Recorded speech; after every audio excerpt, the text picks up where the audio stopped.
கோபி, போஸ், ரவி, நீங்களாவது வாங்கப்பா.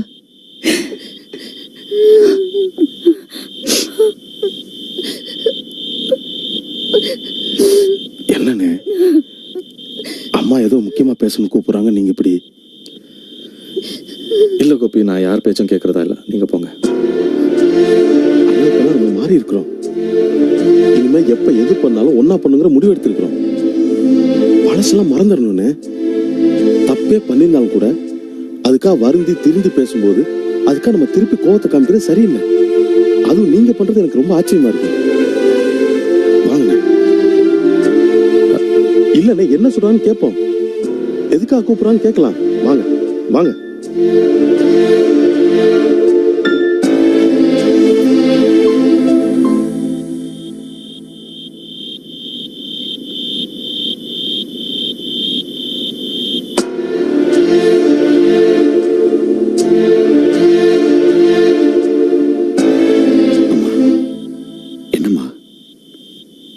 இத பாருங்கப்பா, நம்ம பவானிக்கு நல்ல இடத்துல கல்யாணம் பண்ணி வைக்கணும். ஆனா இப்ப பார்த்து வச்சிருக்கீங்களே ஹர்ஷா, அவன் வேணாப்பா. அவன் நல்ல குடும்பத்து பையன் இல்லப்பா. என்ன சொல்றீங்க? ஆமாப்பா, ஒரு தடவை நானும் நிர்மலாவும் குத்தாலத்துக்கு போனப்ப நிர்மலாவோட செயினை திருடிட்டு ஓடின பொம்பளை அவதான் ஹர்ஷாவோட அம்மாப்பா. என்னம்மா சொல்ற? உனக்கு எப்படி தெரியும்? ஆமாண்டி, சிங்கப்பூர்ல அந்த பையன் ஹர்ஷாவோட பர்ஸ்ல ஒரு அம்மாவோட போட்டோ இருந்தது. யாருன்னு பார்த்தா அந்த திருட்டு பொம்பளை. எனக்கு தெரிஞ்சதை சொல்லிட்டேன். மேற்கொண்டு நீங்களும் விசாரிங்க. நல்ல இடமா இருந்தா கொடுக்கலாம், இல்லன்னா வேற இடம் பார்க்கலாம்ப்பா. ஏமா, அந்த பையன் சிங்கப்பூர்ல இருக்கான், அவனை எப்படி போய் விசாரிக்கிறது? இல்லண்ணே, ஹர்ஷா இப்ப சென்னையில தான் இருக்கான். பவானி கிட்ட கூட அட்ரஸ் இருக்கு. சரிம்மா, அப்ப நாங்க பவானி கிட்ட அட்ரஸ் வாங்கிட்டு நாளைக்கு எல்லாரும் போய் பார்த்து வந்துடுறோம்.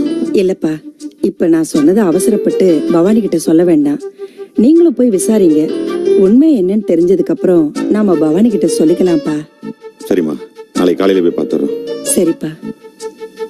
யார் போறது? ஆம்பளை நம்ம எல்லாரும் தான் போய் விசாரிச்சுட்டு வரணும். இல்ல கோபி, யாராவது ஒருத்தர் இங்க இருந்தா நல்லதுன்னு தோணுது. சரி, யார் இருக்கிறது? ஒண்ணு செய்வோம், நீங்க எல்லாம் போயிட்டு வாங்க, நான் இங்க இருக்கேன்.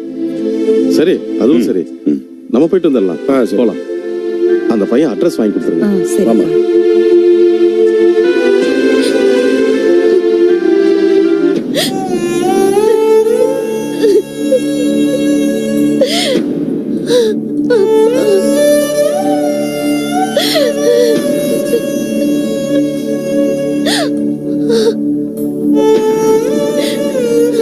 சரோ, சரோ,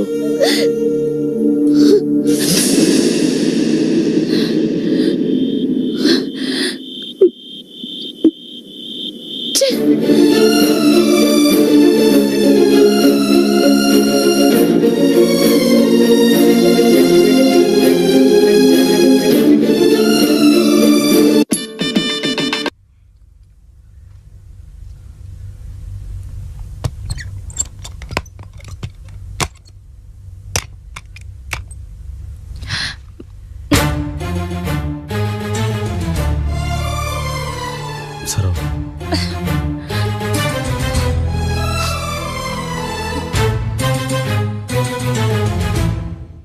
சரோ, ஆஸ்பத்திரியில் நீ பேசின ஒவ்வொரு வார்த்தையும் சத்தியமான வார்த்தை சரோ. அதை மறுத்து பேசுற தகுதி எனக்கும் கிடையாது, எங்க அம்மாக்கும் கிடையாது. இப்ப கூட உன்னை சமாதானப்படுத்தணுங்கிறதுக்காக நான் இங்க வரல. அந்த தகுதியை நான் இழந்துட்டேன்.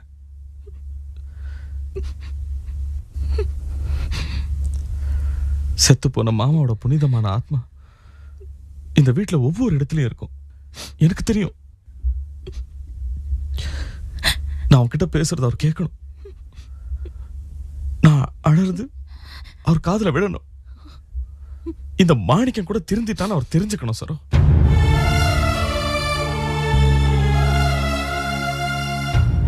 மன்னிப்பு கேட்கறதுக்கும் தப்ப உணர்ந்துட்டேன்னு சொல்றதுக்கும் ஒரு தகுதி வேணும்.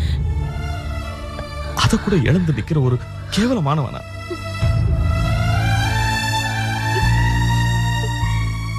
ஆரம்பத்துல இருந்து உனக்கு நிறைய கொடுமைகள் செஞ்சிருக்கேன் சரோ. உன்னை கட்டிட்டு வந்த நாள்ல இருந்து உனக்கு கண்ணீரும் வேதனையும் மட்டும்தான் கொடுத்திருக்கேன். அதெல்லாம் நினைக்கும் போது என்னாலேயே என்ன சகிச்சுக்க முடியல சரோ. நான் ஒரு மனுஷனே சொல்லிக்க கூடாது.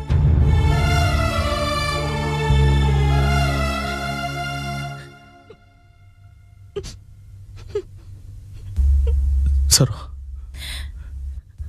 இவ்வளவு வருஷம் நான் உனக்கு பண்ண கொடுமைகள் எல்லாத்தையும் விட பெரிய கொடுமை எது தெரியுமா? மாமா. ஏன் மாமா பாவம், அவர் சாகும்போது மனசு நிம்மதி இல்லாம நொந்து போய் அந்த வேதனையிலேயே செத்து போயிருப்பாரு. பாவம், அந்த ஆத்மா எவ்வளவு துடிச்சிருக்கும். அதான் சார் என்னால தாங்கிக்க முடியல. கிரகப்பிரவேசத்துல நான் உனக்கு பண்ண கொடுமை எல்லாத்தையும் நினைச்சு அந்த துடிப்பிலேயே அந்த ஆத்மா அடங்கிருக்கும். அந்த பாவம் எல்லாம் எத்தனை ஜனமும் எடுத்தாலும் என்னை விட்டு போகவே போகாது சார்.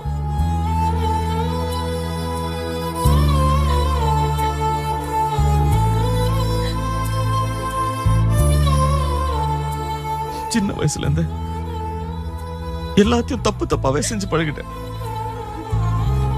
நான் நினைச்சதுதான் சரி, எங்க அம்மா சொன்னதுதான் சரி, நான் பண்ணதுதான் சரி நேர்ந்துட்டேன். உனக்கும் ஒரு மனசு இருக்கு, அதுல தனிப்பட்ட ஆசாபாசம் இருக்குன்னு நான் நினைக்கவே இல்லை சார். சின்ன வயசுல சந்திச்ச வறுமை, அதனால திடீர்னு பணம் வந்த உடனே திமிர் வந்துருச்சு. நான் தான் எல்லாமேங்கிற ஆங்காரம் வந்துருச்சு. ஆனா இப்போ யோசிச்சு பாக்குறேன் சார், எல்லார்கிட்டயும் சிரிச்சு பழகுற, எல்லாரையும் மதிக்கிற ஒரு நல்ல மனுஷன் மாமா. அப்பேற்பட்ட ஒரு நல்ல மனுஷனோட வாழ்க்கைய நடு ரோட்ல ஒரே ஒரு செகண்ட்ல முடிஞ்சு போச்சு.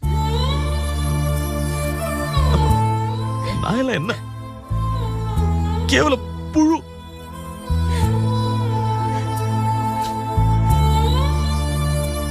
இல்ல சார், முடிவு பண்ணிட்டேன்.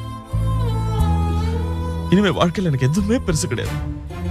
பணம், பேர், புகழ், அந்தஸ்து, ஆங்காரம் எதுவுமே பெருசு கிடையாது. இதோ இத்தனை நாள் வாழ்ந்து செத்து போயிட்டாரு சிதம்பரம். அவர் என்ன பெரிய கோடீஸ்வரனா? 10 கார் வச்சிருந்தாரா? இல்ல யாரையாவது அதிகாரம் பண்ணார? எதுவுமே இல்லையே. அப்படி இருந்தோம் அவரோட சாவுக்கு ஊரே கூடி அழுதுச்சு. என்ன மாதிரி ஒரு கொடுமைக்காரனால கூட அதை தாங்கிக்க முடியல. இது வரைக்கும் எல்லாரும் அவரை நினைச்சு அழுதுட்டு இருக்கோம். ஏன் அவர் அப்படி என்ன பண்ணாரு? எல்லார்கிட்டயும் நல்ல விதமா பழகினாரு, எல்லாரையும் மதிச்சாரு, எல்லாரும் சந்தோஷமா இருக்கணும்னு நினைச்சாரு. அதுதான் சார் அவரோட வாழ்க்கை, ஒரு அர்த்தமுள்ள வாழ்க்கை. அப்பேற்பட்ட மனுஷனுக்கு நான் மருமகனா இருக்கேனுங்கிறது தான் எனக்கு பெருமை சார். மத்தபடி எனக்கு எதுவுமே வேண்டாம் சரோ. செத்து போன மாமாவோட புனிதமான ஆத்மா மேல சத்தியம் பண்ணி சொல்றேன், இனிமே எனக்கு மனுஷனுங்க தான் முக்கியம். எல்லாரையும் மதிக்கிற, எல்லார்கிட்டயும் நல்ல விதமா பழகுற, யாரையும் புண்படுத்தாத ஒரு நல்ல மனுஷனை வாழ முயற்சி பண்றேன் சார். மாமா தான் என்ன வழி நடத்துவார்.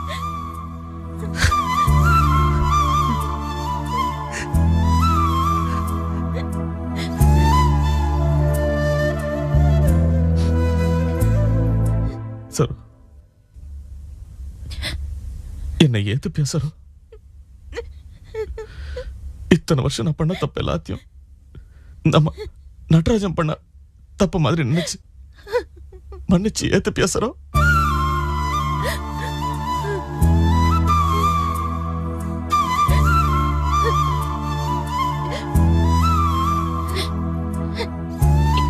இதுல நீங்களா பேசுறீங்க? கேட்கறதுக்கே ஆச்சரியமா இருக்கு. ஆமா சுரு.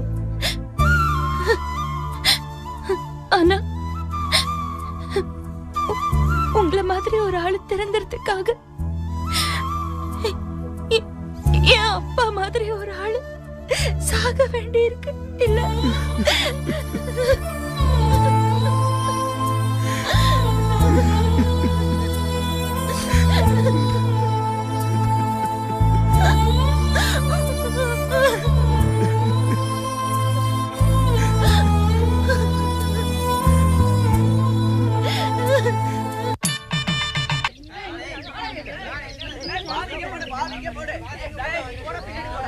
நீங்க?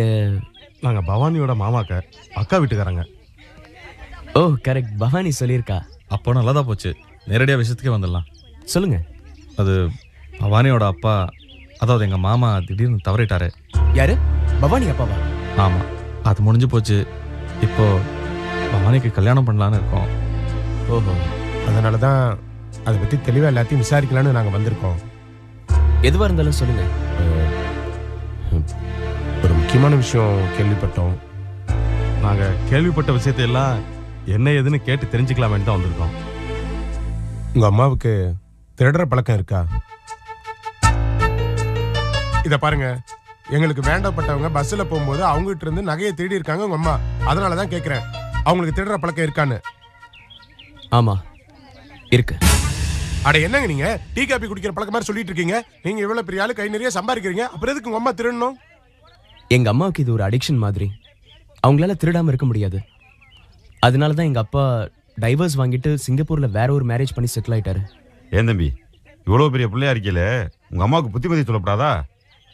என்ன சார் பண்றது? அவங்க எங்க அம்மாவாச்சே, அவங்கள ஒதுக்க முடியாதே. நீங்க அவங்கள ஒதுக்கலனா நீங்க அவங்க புள்ளங்கிறதுனால மத்தவங்க உங்களுக்கு பொண்ணு கொடுக்கறதுக்கு யோசிப்பாங்க. அத முத புரிஞ்சுக்கங்க.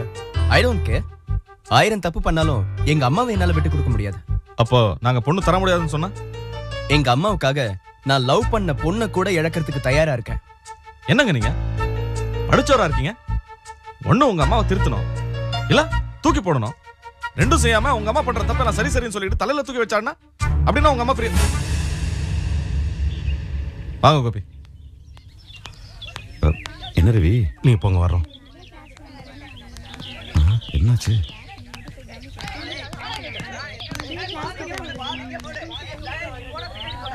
என்னன்னு? இவன் வேண்டாம் கோபி, இவன் பெரிய மாணிக்கமா வருவான் போல இருக்க. நம்ம பவானிக்கு இவன் வேண்டாமே வேண்டாம். மாணிக்கன சொல்றதா கரெக்ட். இவங்க அப்பா என்னடானாக்கா இவங்க அம்மாவை டைவர்ஸ் பண்ணிட்டு வேற ஒருத்தி கல்யாணம் பண்ணிட்டு போயிட்டான். இந்த அம்மா என்னடானாக்கா இங்க திருடிட்டு இருக்கா. இதெல்லாம் நம்ம குடும்பத்துக்கு ஒத்து வராது. ஆமா கோபி, சரியில்லாத குடும்பம் தெரியுது. தெரிஞ்சுக்கிட்டே நம்மளே அந்த தப்பை பண்ணக்கூடாது. அப்படி நம்ம சொல்ல முடியாதுன்னு. ஒருவேளை பவானி இவனை லவ் பண்ணிட்டு இருந்துச்சுன்னா? பவானி இந்த மாதிரிலாம் நடந்துக்காது. கோபி சொல்றதான் கரெக்ட். என்னடா இவன் சந்தேக புத்தியோட சொல்றேன்னு பாக்காதீங்க. பவானி ரொம்ப நல்ல பொண்ணு. மாமா இவன் தான் மாப்பிள்ளைன்னு சொன்னதுக்கு அப்புறம் பவானி அவன் மேல பிரிய வச்சிருந்தா ஏற்கனவே 2 பேரும் சிங்கப்பூர்ல ஒண்ணா இருந்திருக்காங்க. நம்மளுக்குள்ள ஏன் போட்டு குழப்பிக்கணும்? செல்வா அங்க இருக்காப்ல, ஒரு போனை போடுங்க, அவங்கள விட்டு கேட்க சொல்லிடலாம்.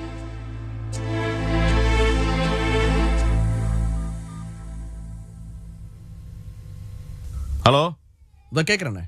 சரிண்ணே.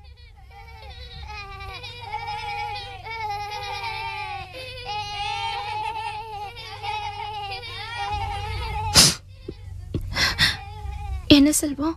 அண்ணன் ஃபோன் பண்ணியிருந்தாரு. இந்த அம்மா சொன்ன மாதிரி இந்த ஹர்ஷா விஷயம் அவ்வளோ நல்லதாக படலை, சிக்கல் இருக்கும் போல இருக்கு. அதான் பவானி மனசில் என்ன இருக்குன்னு கேட்டுட்டு அதுக்கப்புறம் முடிவு பண்ணிக்கலாம்னு சொன்னார். சரி.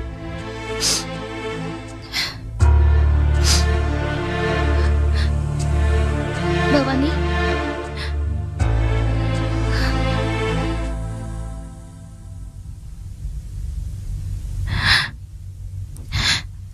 பவானி, மாமா எல்லாரும் அங்க போயிருக்காங்க. உன்கிட்ட ஒரு விஷயம் கேட்க சொல்லிருக்காங்கம்மா. எனக்கா? உன்னை பத்தி எங்க எல்லாருக்கும் தெரியுமா. நீ வேற மாதிரி யோசிக்கிற பொண்ணு இல்லைன்னு எங்களுக்கு தெரியும். இருந்தாலும்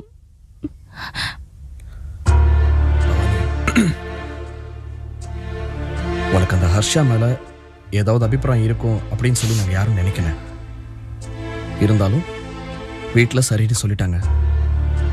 நீ கூட சரி நம்மளை கட்டிக்க போறவரு அப்படின்னு ஏதாவது ஒரு எண்ணத்தை மனசுல வளர்த்துட்டு இருந்திருக்கலாம்.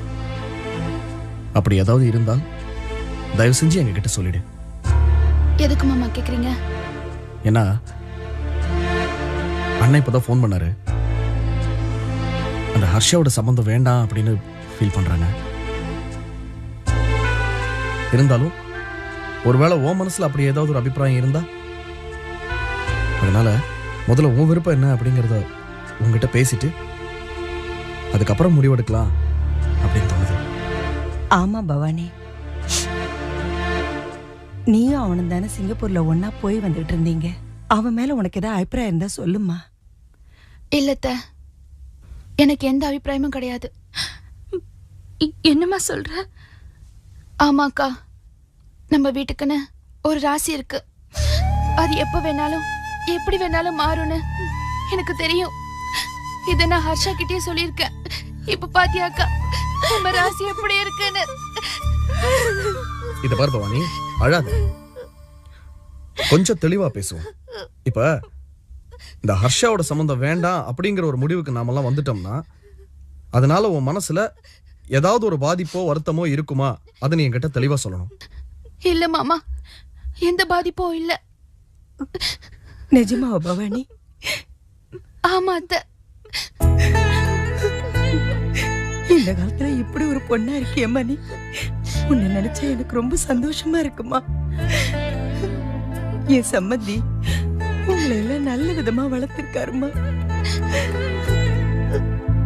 அத்தை, நான் ஒரு விஷயத்த தெளிவா சொல்றேன்.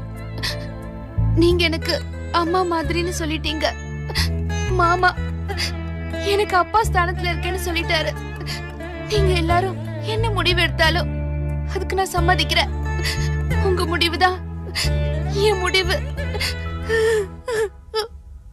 சரி பவானி, அப்ப அண்ணனுக்கு ஃபோன் பண்ணி சொல்லிடலாமா?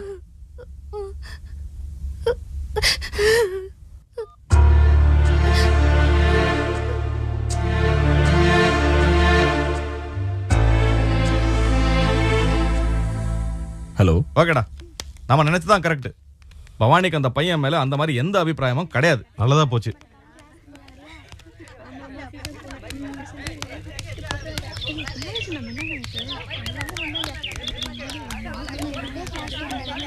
நாங்க எல்லாரும் வெளியில போய் கொஞ்சம் டிஸ்கஸ் பண்ணோம்.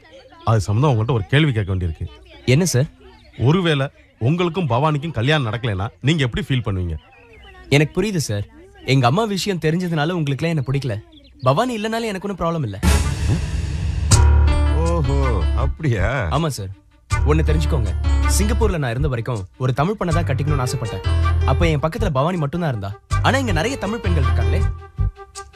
இத பாரு தம்பி, உனக்கும் பவானிக்கு இருந்த கல்யாண பேச்சு இதோட முடிஞ்சிருச்சு.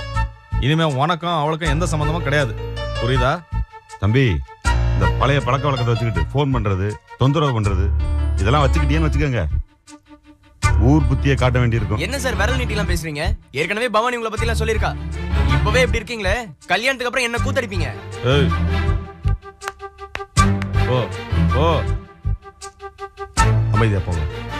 இனிமே இது சம்பந்தமா நீங்களோ உங்க அப்பாவோ எங்களை தொடர்பு கொள்ளக்கூடாது. போங்க. ஆளை பாடுறான் அவனும் அவன் மண்டையும்.